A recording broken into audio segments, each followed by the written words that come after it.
Bismillahirrahmanirrahim. Hari ini kita mulai mempelajari pelajaran matematika wajib untuk kelas 5 atau 11 IPA, IPS, dan MAK. Pada pertemuan kali ini kita akan membahas tentang materi terakhir di bab 4, yaitu tentang komposisi transformasi. Komposisi transformasi. Yang pertama kita bahas di sini adalah tentang dua translasi berurutan. Jika suatu titik mendapat translasi T1 kemudian dilanjutkan dengan translasi T2, maka dua translasi tersebut dapat dinyatakan dengan transformasi tunggal dan ditulis dengan notasi komposisi dari T1 dan T2. Di bawah ini ditunjukkan titik P dengan koordinatnya adalah X, Y mendapat transformasi berurutan.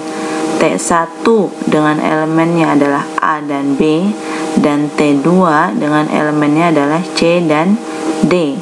Di sini dituliskan bentuk pemetaan translasi dengan koordinat titik P yaitu X, Y ditranslasikan dengan T1, maka hasil dari translasinya adalah P aksen dengan koordinatnya menjadi X plus A, Y plus B.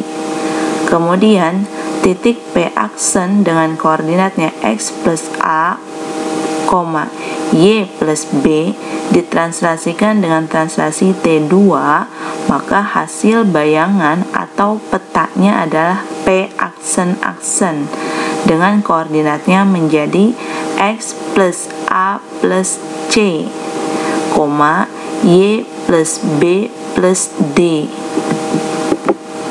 Nah, di sini digambarkan ya bentuk translasi. Jika titik P-nya berada di sini, maka ketika ditranslasikan dengan T1, perpindahannya menjadi seperti ini, dan dilanjutkan dengan translasi dengan T2, maka hasil akhirnya adanya di sini. Oke.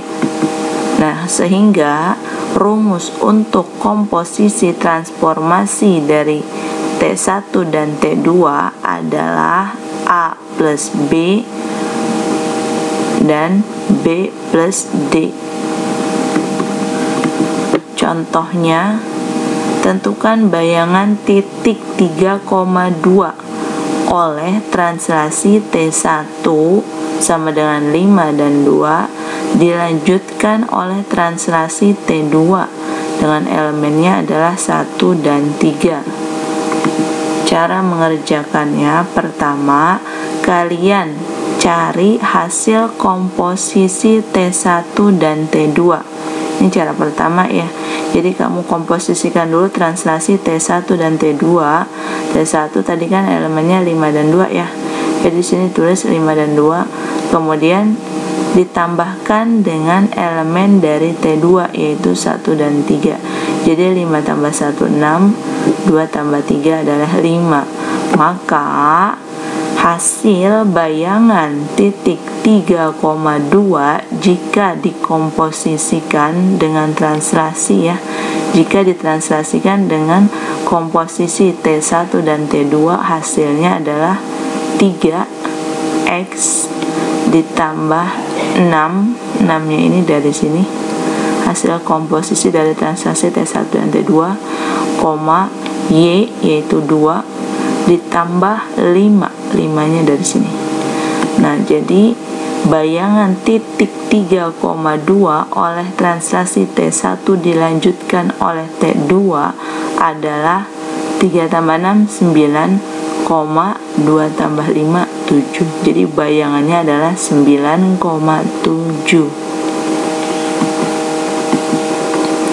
Yang kedua, kita membahas tentang dua rotasi berurutan dengan pusat yang sama. Contohnya, suatu titik dalam koordinat kutub diketahui 4,30 derajat. Dirotasikan berturut-turut sebesar 25 derajat dan 65 derajat terhadap titik O. Nah, tentukanlah bayangannya.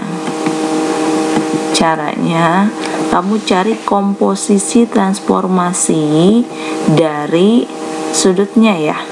Sini kan tadi rotasinya sebesar 25 derajat dan 65 derajat dua kali. Kamu cari komposisi dari mereka. Tinggal ditambahin aja. 25 tambah 65. Hasilnya adalah 90 derajat. Jadi, bayangan titik koordinat kutub dengan koordinatnya adalah 4,30 derajat adalah 4, ditulis ulang aja, 30-nya ditulis ulang ditambahkan dengan 90 derajat. Hasil penjumlahan dari rotasi soal tadi ya, 25 dan 65. Jadi 30 ditambah 90 derajat. Nah, di sini bayangannya, bayangan koordinat kutub 4,30 derajat yang dirotasikan berturut-turut sebesar 25 derajat dan 65 derajat adalah 4,120 derajat. Jadi yang berubah cuma derajat yang di belakangnya aja, yang di depannya enggak berubah. Nah, jika digambarkan perubahan titik koordinat kutub yang berawal dari 4,30 derajat setelah dirotasikan sebesar 25 derajat dan dilanjutkan 65 derajat, maka bayangan koordinat kutubnya menjadi P aksen-aksen. Nah, koordinatnya berubah menjadi 4,120 derajat. Contoh selanjutnya, tentukan bayangan titik 3,4 oleh refleksi terhadap garis X sama dengan 5 dan dilanjutkan terhadap garis Y sama dengan min 4. Nah, di sini kalian bisa perhatikan bentuk pemetaan jika titik X, Y direfleksikan atau dicerminkan terhadap garis X sama dengan H, maka hasil bayangan atau petanya menjadi 2H min X, Y ya. Jadi sebenarnya untuk menyelesaikan soal ini sama aja ketika kita mencari bayangan terhadap suatu titik jika direfleksikan terhadap suatu garis. Kan bedanya di sini kita mengkomposisikan ya. Jadi kita mencari bayangan jika suatu titik direfleksikan atau ditransformasikan sebanyak 2 kali. Minggu lalu kita sudah mempelajari mencari bayangan suatu titik atau garis jika ditransformasikan sebanyak 1 kali. Nah, sekarang bedanya dia 2 kali transformasi. Maka kamu bisa menyelesaikannya dengan cara mencari bayangannya satu persatu seperti yang akan kita kerjakan sekarang. Nah, yang pertama di sini kita akan mencari bayangan titik 3,4 jika direfleksikan dulu ya. Yang pertama terhadap garis X sama dengan H. Kita selesaikan sampai pertanyaan sini aja dulu. Jadi di sini dituliskan bentuk pemetaan awalnya ya, jika suatu titik direfleksikan terhadap garis X sama dengan H, maka hasil bayangannya jadi seperti ini. Oke, di gambar yang keduanya dituliskan titik X, Y adalah 3,4 dari soalnya ya. Kemudian refleksi itu simbolnya M terhadap garis X sama dengan 5 di sini karena memang soalnya dia minta direfleksikan terhadap garis X sama dengan 5, maka hasil refleksinya atau bayangannya menjadi 2, turun nih 2-nya dari atas dikali H, H-nya itu adalah 5, berarti dikali 5 dikurang X, X-nya soalnya ya 3, Y, Y-nya adalah 4, ditulis ulang. Nah, selanjutnya 3,4 turun aja, 2 kali 5 10 dikurang 3, 10 kurang 3 hasilnya 7, 4-nya ditulis ulang. Jadi hasil refleksi titik 3,4 terhadap garis X sama dengan 5 adalah 7,4. Jadi ini bayangannya, bayangan yang pertama. Nah, setelah itu dia minta nih, setelah direfleksikan terhadap garis X sama dengan 5, kamu harus melanjutkan refleksinya, pencerminannya terhadap garis Y sama dengan min 4. Oke, kita lanjutkan. Ini bentuk pemetaan jika suatu titik direfleksikan terhadap garis Y sama dengan K. Maka hasil bayangannya adalah X, 2K min Y. Rumus pemetaan ini saya sudah ajarkan di 2 minggu yang lalu ya. Jadi kamu lihat lagi catatan atau video pembelajaran 2 minggu yang lalu, bentuk-bentuk bayangan dari hasil dari suatu refleksi. Oke, selanjutnya di sini X, Y-nya kita nggak pakai soal awal ya, tapi kita pakai hasil bayangan yang pertama tadi. Jadi X, Y-nya menjadi 7,4. Y sama dengan K di sini direfleksikan terhadap garis Y sama dengan min 4. Kita ganti K-nya menjadi min 4. Maka hasil refleksinya adalah X. X-nya tulis ulang 7, 2-nya tulis ulang, K-nya sama dengan min 4 dikurang Y. Y-nya adalah 4. Jadi hasil bayangan yang terakhirnya adalah 7-nya tulis 2 kali min 4 min 8 dikurang 4 min 12. Nah ini. Dengan demikian, bayangan titik 3,4 oleh refleksi terhadap garis X sama dengan 5 dan dilanjutkan dengan refleksi terhadap garis Y sama dengan min 4 adalah 7, min 12. Inilah hasil atau bentuk penggambaran jika suatu titik ditranslasikan sebanyak 2 kali. Di sini dituliskan ya, koordinat kartesius biasa dengan sumbunya adalah X dan Y, dan satu titik awal di sini soalnya dikasih tahu tadi 3,4. Nah, letak 3,4 itu adanya di sini. X-nya 3, Y-nya 4, perpotongan garis keduanya itulah letak titik koordinatnya ya. P 3,4. Yang pertama dia bilang tadi dicerminkan atau refleksikan terhadap garis X sama dengan 5. Ini adalah garis X sama dengan 5. Maka hasil pencerminan titik P-nya menjadi di sampingnya. Tuh, hasil pencerminannya adalah 7,4. Nah, setelah dari sini dia minta dicerminkan lagi terhadap garis Y sama dengan min 4. Garis Y sama dengan min 4 adanya di bawah. Ini adalah garis Y sama dengan min 4. Ini kurang negatif ya. Y sama dengan min 4. Kemudian jika titik P aksen atau P yang pertama 7,4 dicerminkan terhadap garis Y sama dengan 4 min 4, maka hasil pencerminannya adanya di bawahnya, yaitu di titik P aksen-aksen atau P2 dengan koordinatnya adalah 7, min 12. Ini bentuk penggambaran dari refleksi yang tadi kita cari. Yang terakhir adalah tentang komposisi transformasi dengan matriks. Contohnya, tentukan persamaan bayangan garis 2x ditambah y dikurang 3 sama dengan 0 oleh rotasi pada pusat O dengan sudut rotasinya sebesar 270 derajat. Dilanjutkan pencerminan terhadap sumbu X. Nah, di sini juga sama ya. Kita mencari bayangan dari 2 kali transformasi atau komposisi transformasi. Yang pertama, garisnya dirotasikan sebesar 270 derajat. Kemudian setelah dapat bayangannya dilanjutkan dengan pencerminan terhadap sumbu X. Tapi sekarang kita mau menyelesaikannya dengan menggunakan matriks, bentuk lain ya, atau cara lainnya. Perhatikan caranya. Di sini kita simbolkan dulu nih, R1 itu adalah rotasi pada pusat O dengan sudut rotasi 270 derajat, dan simbol M2 itu adalah pencerminan terhadap sumbu X. Oke, ini adalah bentuk perkalian matriksnya. X aksen dan Y aksen adalah hasil bayangan titik X dan Y jika titik X dan Y ini transformasikan dengan transformasi komposisi ya, dengan komposisi transformasi yang bermula dari R1 dan dilanjutkan dengan MX.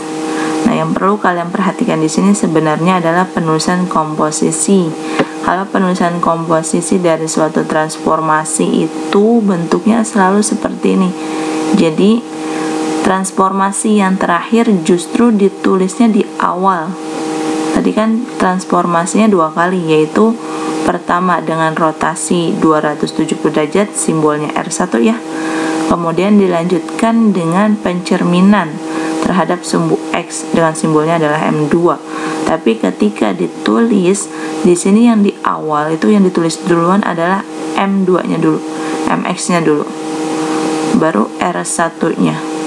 Ya, ini memang bentuk penulisan dari komposisi. Jadi seolah-olah yang di belakang ditulis duluan. Padahal memang sebenarnya kalau dibaca itu dibaca dari belakang ya. Komposisi R1 dan MX. Selanjutnya kita mau mencari X aksen dan Y aksen di sini. Kemudian MX atau M2-nya pencerminan terhadap sumbu X. Matriksnya adalah 1 0 0 min 1. Matriks ini tetap ya, ketika dicerminkan terhadap sumbu X memang bentuk matriksnya begini. Kalian bisa lihat video pembelajaran 2 minggu lalu atau buku di tulisan di buku catatan kalian ya, ada seperti ini bentuk matriksnya. Kemudian jika ditransformasikan dengan rotasi sebesar 270 derajat, rotasinya sebesar 270 derajat, maka bentuk matriksnya juga seperti ini. Kalian lihat lagi nanti catatannya ya. Kemudian X dan Y nya ditulis ulang aja. Kemudian kita kalikan matriks pertama dengan matriks kedua, dikalikan hasilnya seperti ini. Ingat, perkalian matriks, baris pertama dikali kolom pertama. Jadi 1 kali 0 0 ditambah 0 kali min 1 0 juga. Jadi 0 ditambah 0 adalah 0 di sini. Kemudian baris pertama dikali kolom kedua, 1 kali 1 1 ditambah 0 kali 0 0. Jadi 1 tambah 0 hasilnya 1. Oke. Dan yang bawah juga sama. Baris kedua dikali kolom pertama, 0 kali 0 0 min 1 dikali min 1 adalah 1. Jadi 0 ditambah 1 hasilnya 1. Selanjutnya yang terakhir, baris kedua dikali kolom kedua, 0 kali 1 0 ditambah min 1 kali 0 0. Jadi 0 tambah 0 hasilnya 0. Intinya ini adalah hasil perkalian matriks yang pertama dan yang di tengah ini. Kemudian X dan Y nya ditulis ulang. Selanjutnya kita kalikan matriks ini dengan yang belakang. Jadi baris pertama kali kolom pertama, 0 kali X 0 ditambah 1 kali Y. Jadi 0 tambah Y hasilnya Y. Kemudian baris kedua kali kolom pertama, 1 kali X ditambah 0 kali Y 0. Jadi X ditambah 0 hasilnya adalah X. Nah, kesimpulan di sini bayangannya X aksennya adalah Y, kemudian Y aksennya adalah X. Tapi yang kita butuhkan bukan X aksen dan Y aksen ya. Ketika mencari bayangan dari suatu garis, kita juga sudah pelajari 2 minggu yang lalu, dan minggu lalu juga sudah kita pelajari. Ketika kita mau mencari bayangan suatu garis, yang kita cari di sini adalah nilai Y dan X-nya. Jadi Y-nya kita balik aja. Y-nya sama dengan X aksen dan X sama dengan dibalik ya, penulisannya menjadi Y aksen. Nah, selanjutnya kita substitusi nilai X yang kita dapatkan, yaitu X sama dengan Y aksen ya, dan Y sama dengan X aksen ke persamaan yang ada pada soal. Maka diperoleh persamaan bayangan garisnya adalah sebagai berikut. Baris pertama adalah soalnya ya, 2X tambah Y dikurang 3 sama dengan 0. Kalian tulis ulang soalnya. Kemudian kita substitusikan, kita gantikan nilai X-nya dengan Y aksen. Oke, nilai Y-nya digantikan dengan X aksen. Min 3-nya tetap. Jadi 2Y aksen ditambah X aksen dikurang 3 sama dengan 0. Ini adalah bayangannya. Tapi ketika penulisan akhir dari bayangan, ingat aksennya itu harus hilang. Dan di suku pertama itu biasanya variabelnya X ya, jadi dimajuin aja. X aksen berubah jadi X ya. Ini adalah penulisan akhir dari bayangan garisnya. X ditambah 2Y, pindah ke belakang, mundur, dikurang 3 sama dengan 0. Jadi persamaan bayangan tersebut adalah X ditambah 2Y dikurang 3 sama dengan 0. Oke, sekian pertemuan kita kali ini. Kita tutup dengan sama-sama membaca kafaratul majlis. Subhanaka Allahumma wa bihamdik, asyhadu an la ilaha illa anta, astaghfiruka wa atubu ilaik.